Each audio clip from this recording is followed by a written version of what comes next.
तो आज हम लोग पढ़ेंगे आर्टिकल 12 ऑफ इंडियन कॉन्स्टिट्यूशन, जिसमें हमारा स्टेट डिफाइन है। ये हमारे लिए बहुत इंपॉर्टेंट हो जाता है कि पूरा फंडामेंटल राइट्स हमारा किसको हम लोग सू कर सकते हैं for the infringement of fundamental rights. ये हमारा आर्टिकल 12 बताएगा कौन सी चीज़ें हमारे स्टेट में आती है। तो ये इस हिसाब से ये चीज़ें काफ़ी ज़्यादा इम्पॉर्टेंट हो जाता है।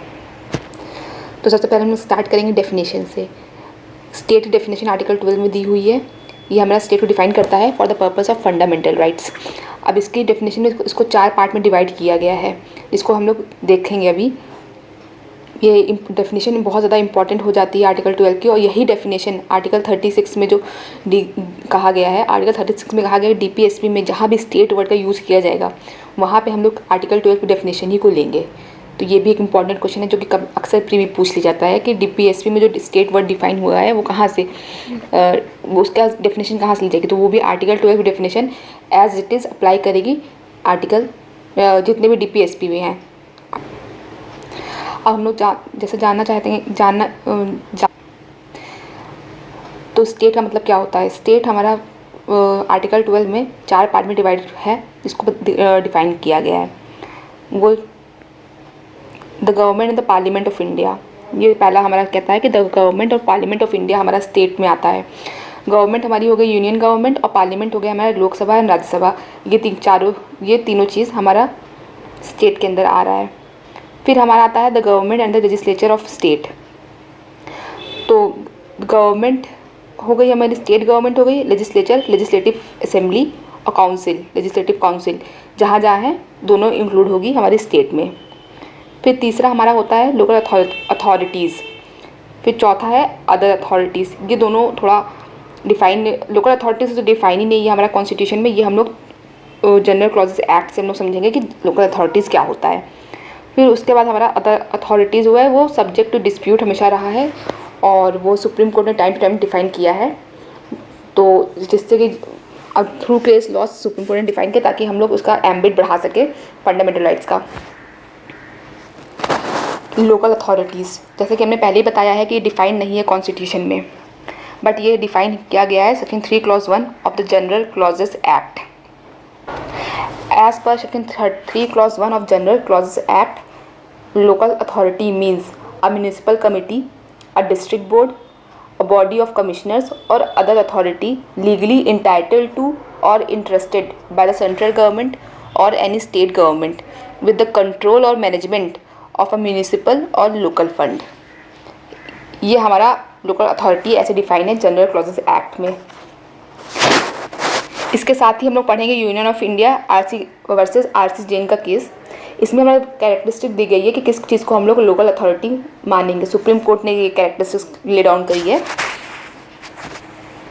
तो कैरेक्टरिस्टिक जो हमारी सुप्रीम कोर्ट ने ले डाउन करी है लोकल अथॉरिटी को डिफाइन करने के लिए, वो 5 हमारी कैरेक्टरिस्टिक है। इसमें से अगर एक भी क्वालिटीज़ आ रही है लोकल किसी एंटाइटी के अंदर, तो वो हमारी लोकल अथॉरिटी कहलाई जाएगी।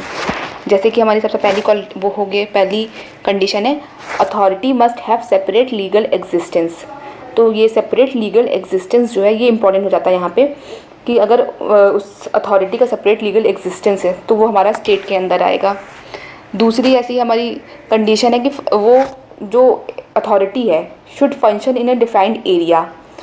अगर वो किसी डिफाइंड एरिया में वर्क कर रही है तो वो हमारी लोकल अथॉरिटी में आएगा। तीसरी कंडीशन है उसके पास it must enjoy certain degree of autonomy. उसके अंदर कुछ अपनी इंडिपेंडेंस होनी चाहिए। अगर वो है तब वो लोकल अथॉरिटी में आ जाएगा और स्टेट डेफिनेशन में अल्टीमेटली फॉल करेगा। जो अथॉरिटी है वो इंटरेस्टेड हो किसी गवर्नमेंटल फंक्शन से, कि मतलब वो या तो गवर्नमेंट के लिए कोई काम कर रही हो या गवर्नमेंट के हित में काम कर रही हो, तो वो हमारी लोकल अथॉरिटी में आ जाएगा। और गवर्नमेंट के पास उसका कंट्रोल होना चाहिए, उस अथॉरिटी पे कंट्रोल होना चाहिए, उसके मैनेजमेंट पे। वो देख सके उसके, जैसे कि इसकी पावर हो सकती है कि वो अपॉइंट कर सकता है, रिमूव कर सकता है, ये सब चीज़ें आ सकती है हमारी। अगर उसके पास ये सब पावर है तो वो स्टेट के अंदर आ जाएगा वो अथॉरिटी। तो अब हम लोग समझेंगे अदर अथॉरिटी। ये हमारा 4th पार्ट है और ये लास्ट डेफिनेशन का आता है, लास्ट में डेफिनेशन में आता है अदर अथॉरिटी।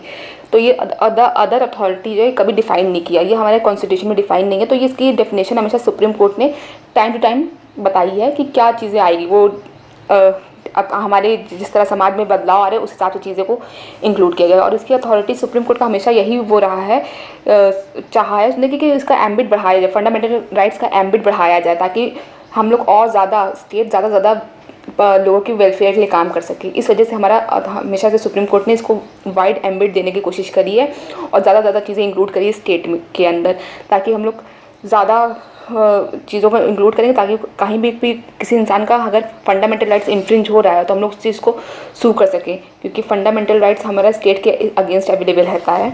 इस वजह से जैसे कि हमें पता है कि अदर अथॉरिटी भी जो है वो नॉट डिफाइंड है इन कॉन्स्टिट्यूशन ऑफ इंडिया। तो उसको डिफाइन करने के लिए सुप्रीम कोर्ट ने टाइम टू टाइम कई केसेस आए हैं जिसमें उसको डिफाइन किया गया है। तो ऐसा ही पहला केस है university of Madras versus Shantabai. तो इस केस में सुप्रीम कोर्ट ने कहा था कि द टर्म इजम जेनरिस को समझाते हुए कहा था कि जो एक्सप्रेशन अदर अथॉरिटी है उसको हम लोग कॉन्स्टिट्यूट करेंगे इजम जेनरिस की तरह विद द गवर्नमेंट और लेजिस्लेचर। मतलब कि इसका मतलब यही होता है कि जो अदर अथॉरिटी है अगर वो उसको हम लोग एकदम सेम टू सेम गवर्नमेंट और लेजिस्लेचर के ही उससे इक्वेट करेंगे। अगर कोई अथॉरिटी है जो कि गवर्नमेंट द्वारा जो कि गवर्नमेंटल फंक्शन से गवर्नमेंटल फंक्शन एक्सरसाइज कर रही है तो वो हमारी स्टेट मानी जाएगी। कोई भी गवर्नमेंट फंक्शन जैसे कि पार्लियामेंट और लेजिस्लेचर, हमारा स्टेट लेजिस्लेचर अगर कोई गवर्नमेंटल फंक्शन करता है तो अगर कोई और अथॉरिटी है जो कि गवर्नमेंट के फंक्शंस कैरी ऑन कर रही है तो वो भी हमारे स्टेट के अंदर आएगी। मगर ये जजमेंट बहुत कन्फाइन कर रही थी डेफिनेशन को, इस वजह से ये जजमेंट ओवर रूल कर दी गई। In the next case state electricity board versus Mohanlal. ये केस भी उतना ही इंपॉर्टेंट है क्योंकि इसने ओवर रूल कर दिया था पहले जजमेंट को। इसमें कहा गया था कि जो एक्सप्रेशन अदर अथॉरिटी है ये वाइड इनफ है to include authority created by statute. तो मतलब अब इसमें पहले वाले केस में कहा गया था कि कोई अदर अथॉरिटी वो अथॉरिटी हुई जो कि गवर्नमेंटल फंक्शंस कैरी ऑन कर रही है बस। बट इसमें कहा गया कि अगर कोई भी अथॉरिटी है जो क्रिएट करी गई है बाय स्टैच्यू, अगर उसके द्वारा कोई अथॉरिटी क्रिएट करी गई है तो वो हमारी अदर अथॉरिटी में आएगी और उसको हम लोग सू कर सकते हैं for the infringement of fundamental rights. तो यहाँ पे थोड़ा सा एम्बिट बढ़ा दिया गया है हमारा स्टेट का। फिर हमारा तीसरा केस आता है, ये काफ़ी लीडिंग, इसको लीडिंग केस भी कह सकते हैं इस पूरे आर्टिकल का, क्योंकि इसमें हमारा अच्छे से डिफाइन कर दिया गया सुप्रीम कोर्ट ने कि क्या चीज़ें हमारी स्टेट में आती है क्या नहीं आती है। ये केस है RD Shetty versus international airport authority. तो इसमें कोर्ट ने काफ़ी सारी गाइडलाइंस दी थी कि कहाँ पे हम लोग किस अथॉरिटी को हम लोग मानेंगे कि वो हम लोग की लोकल अदर अथॉरिटी में आ रही है। तो सबसे पहले है,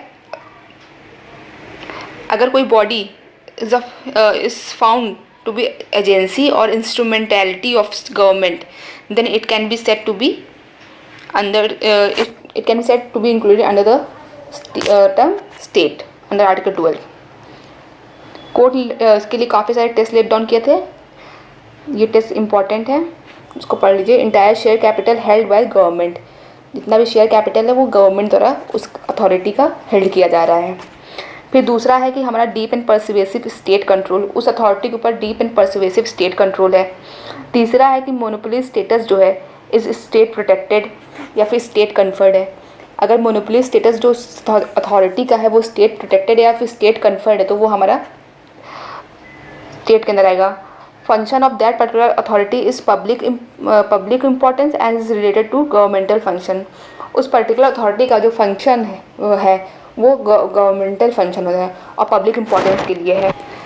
तो हमारा लास्ट पॉइंट यही हो जाता है, function of that particular authority is public importance and is related to governmental function. फिर इसके बाद हमारा दूसरा केस आता है अजय हाशिया वर्सेस खालिद मुजीब। ये हमारा लास्ट केस भी है।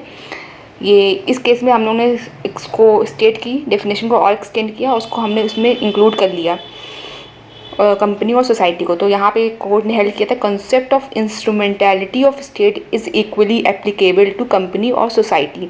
तो कंपनी और सोसाइटी में भी इंक्लूड किया था और सारी जो टेस्ट लेट डाउन किए गए थे हमारे आर.डी. शेट्टी के केस में वो इसमें लगा दिए गए थे। तो अब वो सारे टेस्ट अगर ये कंपनी और सोसाइटी भी अगर उसके वो भी उस चीज़ को कंपनी और सोसाइटी भी उस चीज़ को अगर फॉलो कर रही हैं, उसके अंदर आ रही हैं, तो वो भी हमारी स्टेट कहलाएगी।